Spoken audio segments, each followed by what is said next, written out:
চাচা, তোমার কচুরি ভাজা হলো গো। আয় আয় আয়, তোর কথাই ভাবছিলাম কখন আসবি। এই শীতের সকালে তোমার দোকানে ডাল কচুরি না খেলে কি আর দিন শুরু করা যায় বলো?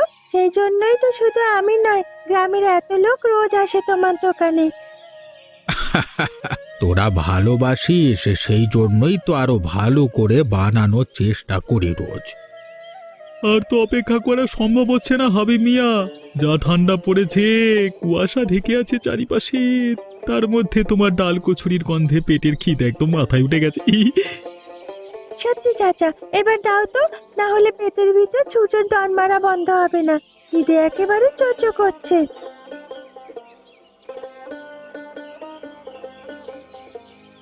কে হাবিব মিয়া, পচা তেলের কচুরি খাইয়ে ভালোই টাকা কামাচ্ছ তো নাকি? কেমন কথা বলছিস তুই রাজু? আমি টাকা কামাই আর না কামাই, মানুষকে কোনোদিন ঠকাই নিয়ে কথা বলতে পারি। ঠিক আছে, আর অত বড় বড় কথা বলতে হবে না। কেন রাজু কাকা, তুমি হাবিব চাচার পিছনে লাগছো? নিজেও তো ব্যবসা করে খাও। একজন ব্যবসায়ী হয়ে আরেকজন ব্যবসায়ীকে অপমান করতে তোমার খারাপ লাগে না? ওরে আমার জ্ঞানের ভান্ডার এলো রে। বলি, এত বড় বড় কথা বলা সাহস কি করে হয়েছে তোর? সত্যি কথা বলতে আমার কষ্ট হয় না। তুমি চাচার দোকানটা অধিকার করার জন্য পিছনে লেগে আছো, সেটা জানি না ভাবছো? তবে রে, মেরে তো দাঁত ভেঙে গেল একেবারে। কি হয়েছে রাজু, সকাল সকাল বাচ্চা মেয়েরা যদি একটা কিছু বলেই থাকে তাতে এরকম ব্যবহার করতে হবে? চুপ করে দাও। আজকের মতো চুপ করে যাচ্ছি, একদিন এমন আসবে যে হাবিব আরে রুমিকে উপযুক্ত শিক্ষা আমি দিয়ে দেবো। তোমরা যাই বলো মিয়া, এই ঠান্ডার দিনে এরকম রোদ পোহাতে পোহাতে আড্ডা দেওয়ার মজাই আলাদা। ঠিকই বলেছ মাস্টার, এ জিনিস শুধু গ্রামেই পাওয়া যায়, শহরে এমন মজা পাবে না। কি হয়েছে রাজু, আজকে তুমি যে কথা বলছো না, এরকম মুখ গম্ভীর করে বসে থাকলে হবে? কথা বলতে তো হবে নাকি? কি বলবো সেটাই তো বুঝতে পারছি না। গ্রামের কিছু লোক এমন মাথায় উঠে যাচ্ছে যে তাদের বিরুদ্ধে আর কথাই বলা যাচ্ছে না। কেন, কি হয়েছে? তোমাকে কেউ কিছু বলেছে? রাজুর মনে ব্যথা লেগেছে মনে হয়। হাজারো হোক, সকাল সকাল হাবিব মিয়ার দোকানে একটা বাচ্চা মেয়ের কাছে অপমানিত হয়েছে, তাই তো?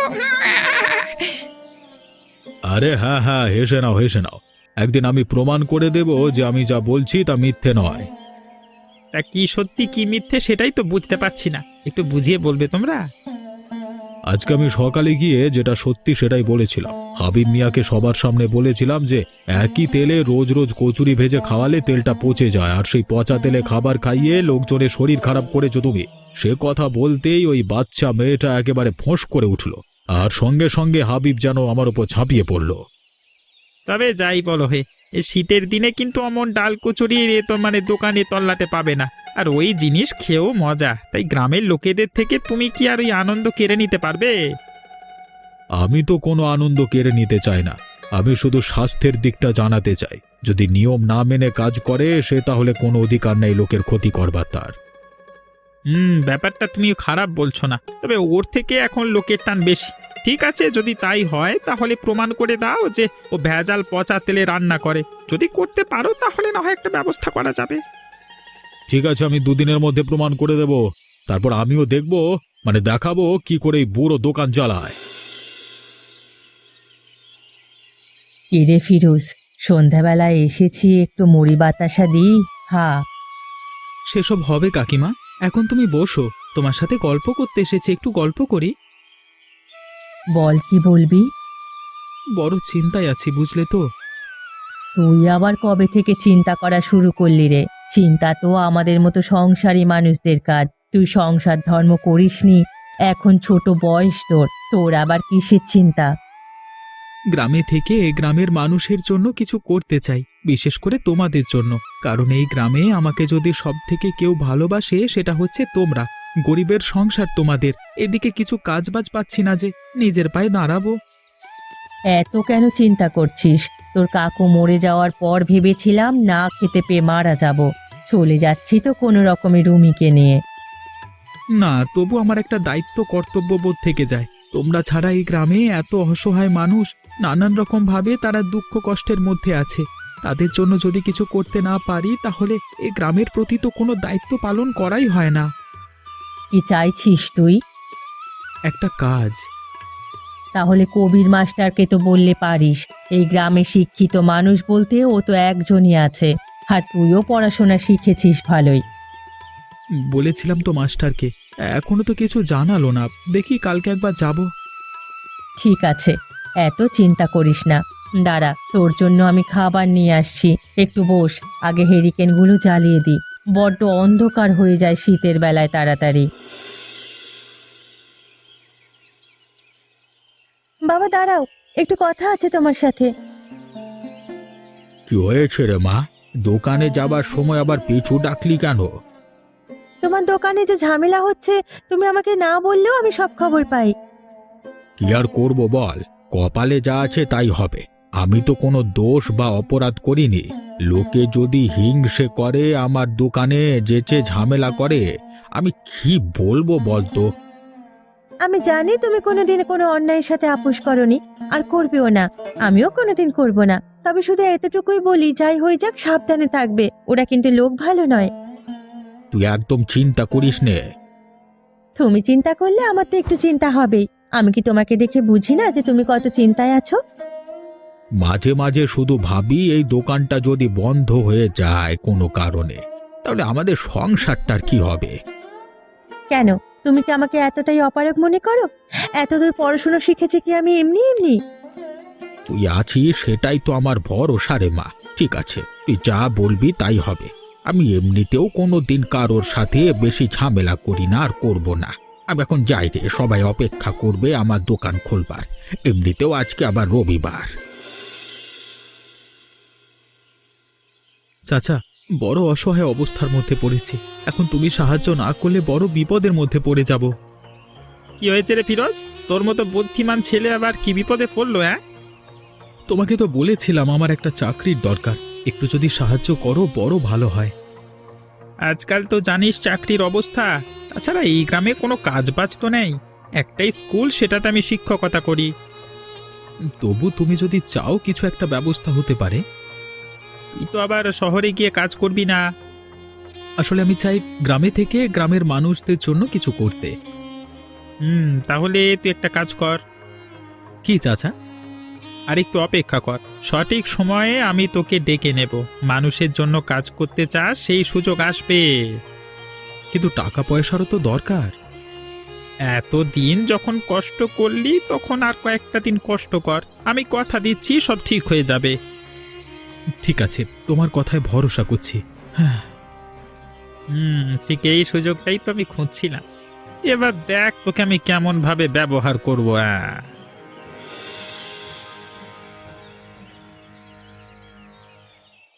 মাস্টার মশাই, আপনি যা চেয়েছিলেন নিয়ে এসেছি। কি নিয়ে এসেছো দেখি? বড় অসময়ে এসে বিরক্ত করলাম মনে হচ্ছে। স্কুল থেকে সবে এসেছেন নাকি আপনি? না না, ঠিক আছে, দেখাও না, কি দেখাবে দেখাও। আপনার কথা মতো আমি শহর থেকে এই হাবিবের ডাল কচুরির দোকানের খাবার পরীক্ষা করিয়ে কাগজ বানিয়ে এনেছি। দেখুন না, এখানে পরিষ্কার লেখা আছে যে ওই তেলে ভেজাল আছে। ওই দেখি। সত্যি তো। আরে এতদিন ধরে আমাদের সবাইকে বোকা বানাচ্ছিল নাকি? তাহলে এবার বলুন আমাদের কি কর্তব্য করা? আমরা কি এখনো হাতের উপর হাত রেখে বসে থাকবো চুপ করে? না না, একদম তা করা যাবে না। আমাদের কিছু একটা ব্যবস্থা করতেই হবে। আমি তো বলি আর একটা দিনও এই দোকান চলতে দেওয়া ঠিক নয়। কালকে সকালে কিছু একটা ব্যবস্থা করা উচিত। কিন্তু এর মধ্যে একটা সমস্যা আছে। কি সমস্যা? যদি আমি এ সমস্ত বিষয়টার মধ্যে যুক্ত থাকি, তাহলে সবাই বলবে যে তোর সাথে আমরা আমার ভালো সম্পর্ক আছে, তাই আমরা দুজনে মিলে চক্রান্ত করেছি হাবিবের বিরুদ্ধে। তাতে সমস্যার সমাধান হওয়ার জায়গা আরো বেড়ে যাবে। তাই বলে কি আমরা চুপ করে থাকবো? না, আমি সেটা বলিনি। আমি বলছি যে আমি ছাড়াও এই গ্রামে একজন শিক্ষিত আছে, সে হচ্ছে ফিরোজ। রাজু, তুমি যদি তাকে কাজে লাগাতে পারো, তাহলে সাপও মরবে আর লাঠিও ভাঙবে না। কিন্তু সে আমার কথা শুনবে কেন? সে শিক্ষিত ছেলে, আর আমার হয়তো সত্যি হতো কোনো শিক্ষা দীক্ষা নেই। আমার নাম করে গিয়ে বললে সে শুনবে। আজ কি তুমি যাও, বাড়ি গিয়ে সমস্ত ব্যবস্থাটা করো এক্ষুনি। ঠিক আছে মাস্টার মশাই, আপনি যেভাবে বলবেন তাই হবে। ফিরোজ, বাড়ি আছো? আরে রাজু কাকা, তুমি এই অসময়ে? বড় দরকারে এসেছি বাপ, একটা তোমার সাথে কথা ছিল। কি হয়েছে? এমনিতে তো তুমি কোনোদিন আমার কাছে আসোনি। আসলে মাস্টার মশাই পাঠালে। কে, কবির মাস্টার মশাই? হ্যাঁ, উনি বললেন যে তুমি সাধারণ মানুষদের জন্য কিছু ভালো কাজ করতে চাও এবং তুমি ওনাকে বলে এসেছো, তাই আমাকে পাঠিয়েছেন। আরে বাহ, তাহলে তো আমার দিন খুলে গেল। তুমি ভেতরে এসো কাকা। এবারে বলো কি হয়েছে। তোমাকে এমনি বললে তো তুমি বিশ্বাসই করবে না, তাই সমস্ত কাগজপত্র নিয়ে এসেছি। আরে কাগজপত্র ছাড়ো, মাস্টার মশাই বলেছেন যখন, তখন মুখের কথাতেই কাজ করব আমি। উনি খুব ভালো মানুষ তো। আরে এই গ্রামে যে বিখ্যাত ডাল কচুরির দোকান আছে, সে হাবিব বাবু মানুষ হিসেবে সকলের কাছে খুবই বিখ্যাত তার দোকানের জন্য, কিন্তু সে যে পচা তেলের খাবার খাওয়ায় সবাইকে, সেটা আমি বলেছিলাম, কিন্তু কেউ বিশ্বাস করেনি। তা এখন আমি শহর থেকে পরীক্ষা করিয়ে নিয়েছি, আর মাস্টার মশাই বলেছেন সকলের স্বাস্থ্যের জন্য তুমি আর আমি দুজনে মিলে গিয়ে কালকে সকালে দোকানটা বন্ধ করে দিতে। উনি শেষ পর্যন্ত এমন কাজ করছেন? তাহলে আর বলছি কি, এই যুগে মানুষ স্বার্থের জন্য সবকিছু করতে পারে। তুমি যাবে তো ভাই? মাস্টার মশাই যখন বলেছেন তখন নিশ্চয়ই সবকিছু যাচাই করেই বলেছেন, আর গ্রামের মানুষের যাতে ভালো হয় আমি সেই কাজই করব। ঠিক আছে, আমি কালকে সকালেই যাব, চিন্তা করতে হবে না। ও, অসংখ্য ধন্যবাদ। আমি আমি আমি এখন যাই, কেমন যাই? চাচা, অনেক হয়েছে, এবার তোমার খেল খতম। আবার কি হয়েছে? আমি তো কিছু করিনি। আমি জানি তুমি এরকম আমার মতো অশিক্ষিত মানুষের কথা বিশ্বাস করবে না, তাই আমি সঙ্গে করে ফিরোজকে নিয়ে এসেছি। তোমরা সবাই দেখো এবার, সেদিন তো বড্ড বলছিলে তাকাও, খাবে পরে। হ্যাঁ, রাজু কাকা যা বলছে তা ঠিক। এই মুহূর্তে চাচা তোমাকে দোকান বন্ধ করে দিতে হবে। কিন্তু কেন বাপ? তোমরা তো সবাই জানো যে এই দোকানটা ছাড়া আমার সংসার চালানোর কোনো উপায় নেই। কিন্তু তার জন্য তুমি পচা তেল খাইয়ে লোকের শরীর খারাপ করবে, এটা তো কোনো কথা নয়। আমি আমি আমি লোককে পচা তেলের খাবার খাইয়েছি? তোমার খাবারের পরীক্ষা অনুযায়ী শহর থেকে এই রিপোর্ট এসেছে। এখানে পরিষ্কার বলা হয়েছে তোমার দোকান বন্ধ করে দেওয়ার জন্য। ছি ছি ছি ছি, হাবিব মিয়া, আমরা তোমাকে এতটা ভরসা করতাম, তুমি এরা সত্যি আমাদের পয়সার জন্য এভাবে ঠকালে। করে তো ভরসা করাই যাবে না, কারণ অস্থানে মেরে দিয়ে চলে গেল। তোমরা তোমরা বিশ্বাস করো, আমি কোনো দিন এমন কাজ করিনি। আমি জানি না এই কাগজে কি লেখা আছে, এসব মিথ্যে। ওসব তোমার নাটক অনেক হয়েছে চাঁদু, এক্ষুনি দোকান বন্ধ করে ভাগো এখান থেকে। তোমরা দেখছো কি, তোমাদের এতদিন বিষ খাইয়েছে আর তোমরা কিছু বলতে পারছো না। এই এই দোকান বন্ধ করো, যত সব ভং চং দোকান এই বন্ধ, ভেঙে ফেলতো, মার সালাদের। আমি আমি আমি তোমাদের কাছে হাত জোর করছি ভাই, আমার দোকান তোমরা ভেঙো না। আমি দোকান বন্ধ করে তালা লাগিয়ে দিয়ে চলে যাচ্ছি।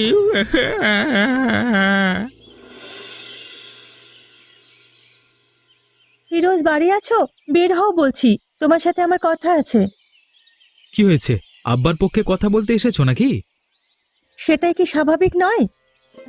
দেখো, তোমাকে প্রথমে একটা কথা পরিষ্কার করে দিই যে তোমরা যেটা করেছো সেটা খারাপ, আর একজন শিক্ষিত মানুষ হিসেবে আমি আমার কর্তব্য পালন করেছি আমাদের গ্রামের প্রতি, মানে সমাজের প্রতি। সেই কথাবার্তা যদি লোকের কথা শুনে অন্ধ না হয়ে করতে, সেটাই ভালো হতো। তার মানে আমি নিজের বুদ্ধি দিয়ে সমস্ত কাগজ দেখে তারপর কাজ করেছি। আর তাছাড়া শুধু আমি একা নই, কবির মাস্টার মশাইও সবকিছু দেখেছেন। তোমরা সবাই সবকিছু দেখে ফেললে, শুধু আমাদের সততা দেখলে না। তোমরা ভাবলে না যে ওই রাজু নিজের স্বার্থের জন্য শহরে টাকা খাইয়ে একটা মিথ্যে কাগজ বানিয়ে এনেও তোমাদের মাথা খেয়ে ঝামেলা পাকাতে পারে। কিন্তু সে এমন কেন করবে? কারণ এখন ওই দোকান বন্ধ হয়ে গেছে, আর গ্রামের সব লোকেরা আমাদের ওপর রেগে আছে। এখন সে নিজে অধিকার করতে পারবে দোকানটা, তাই না? আমি কতবার বলেছি আমি ছোট বলে আমার কথা কেউ মানেনি। ফিরোজ দাদা, তুমিও লোকের ভালো করতে করতে সেই খারাপটাই করে ফেললে। আমার মাকে তুমি কত ভরসা দিয়েছিলে, এখন তোমার উপরেও ভরসা করতে পারবো না আমরা। লজ্জা থাকে তো নিজের পাপের প্রায়শ্চিত্ত করবে তুমি। চলে আয় রুমি।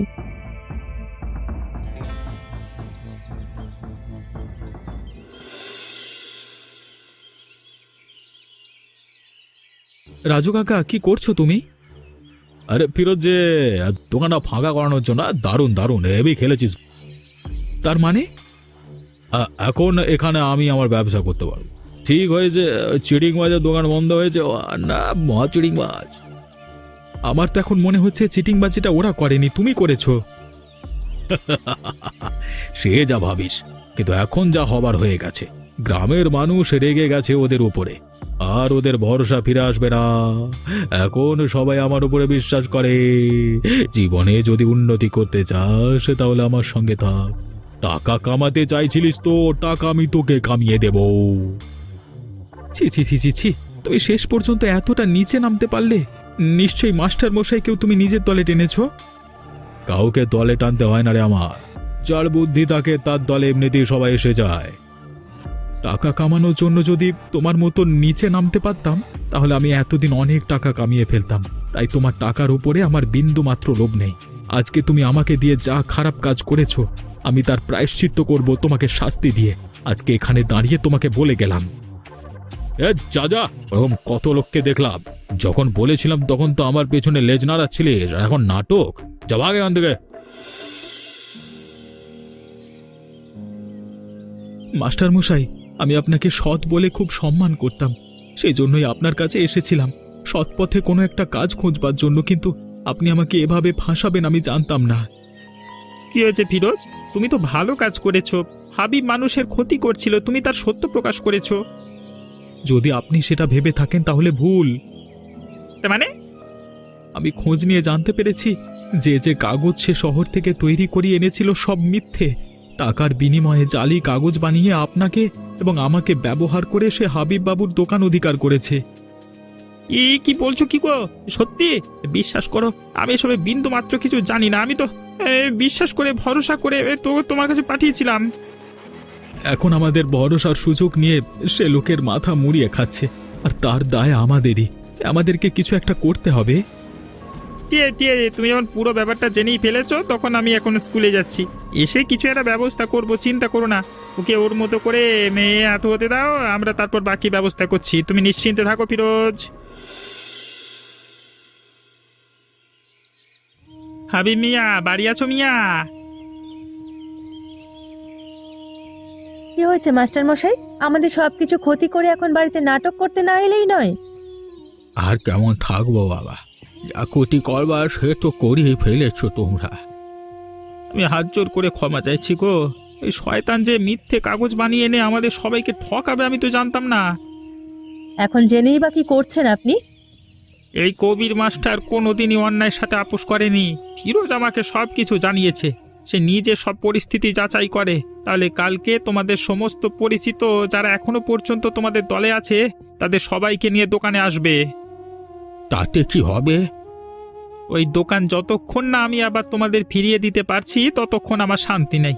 আর ওই শয়তানকে আমি কালকে গ্রাম থেকে তাড়া করবো। হ্যাঁ, ঠিক আছে, দেখা যাবে কতটা কি করতে পারেন আপনি। আমাকে ক্ষমা করে দিও মিয়া, আমি বুঝতে পারিনি। আমি মানুষকে ভরসা করেছিলাম, কিন্তু মানুষ যে এমন শয়তান সেটা জানতাম না।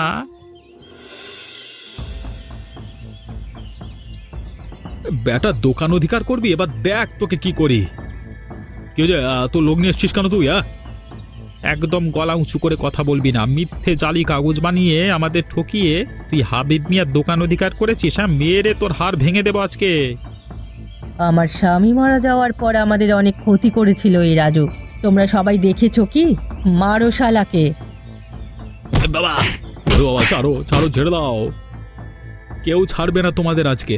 আমরা ভালো মানুষ, আমাদের পর্যন্ত তুমি খারাপ প্রমাণ করেছো লোকের সামনে। আজকে তোকে মেরে ফেলবো রে শয়তানের বাচ্চা। হাবিব মিয়া ভালো মানুষ, আমরা জানতাম। তুই শুধু শুধু খারাপ প্রমাণ করেছিস সবার সামনে, শালা। আমি স্বীকার করছি, আমি কাগজ টাকার বিনিময়ে দোকান অধিকার করবার জন্য বানিয়েছিলাম। ছেড়ে দাও বাবা, মেরো না আমাকে, ও লাগছে তো। তোমরা ছেড়ে দাও, ও ভুল করেছে, ওর উচিত শিক্ষা হয়েছে। আমার দোকান আমারই থাকবে। বেকার একটা মানুষকে মেরে তোমরা পাপের ভাগীদার হইও না। তবে তোকে আর কোনোদিন এই গ্রামে যেন দেখতে না পাই। আর দেখতে পাবে না, চলে যাচ্ছি।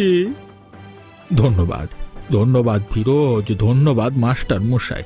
তোমাদের জন্য আবার আমি আমার দোকান ফিরে পেলাম। আবার আমরা সবাই শীতের সকালে হাবিব চাচার দোকান থেকে ডাল কচুরি কিনে খাবো। কি মজা কি মজা। আমাকে এবার আশা করি তুমি ক্ষমা করে দিয়েছো জামিলা। ক্ষমা না করে কি আর পারি? তোমরা সবাই শোনো, সবাই দেখো খারাপ কাজ করলে কেমন শাস্তি হয়। হ্যাঁ, তা তোমরা সবাই ভালো রাস্তায় থেকো, তাই জন্য